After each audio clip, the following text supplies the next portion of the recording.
At si Jacob ay kinalapit ng anghel ng Diyos.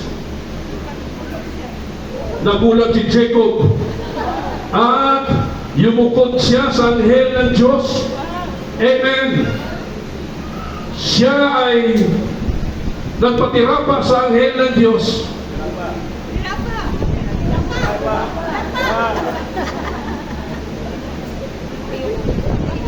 At hinawakan ni Jacob ang anghel ng Diyos. At ang sabi ng Biblia, Jacob wrestled man with him until the breaking of the day. Nagpakaawa mga kapatid. Amen. Ang anghel ng Diyos. Hinawakan ng anghel ng Diyos ang tuhod ni Jacob. At si Jacob ay nasaktan, pero si Jacob ay nakakapit. Ang galing ah. Best actor ah. Ang anghel ng Diyos at ang anghel ng Diyos ay nagmamakawa. At humarap ang anghel ng Diyos.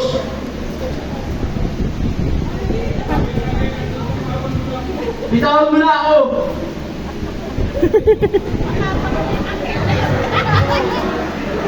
Hindi kita bitawan! Hindi mo ako pinagpapala! Tumulong.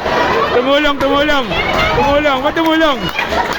Bitawan mo na ako! Tumulong. Bumukas na ako! Mukha ko yung wifi! Bakit daw gano'n? May Panalay mo muna ako! Ano pangalan mo? Ako po si Jacob. Simula ngayon, hindi ka na tatawagin Jacob. Tatawagin ka ng Hindi, Oneng. tatawagin ka ng Israel.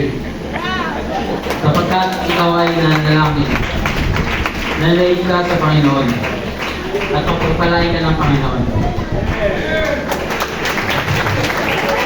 Yan. Salamat sa inyo dalawa. Yan po yung ating mga artista mga kapatid. Amen.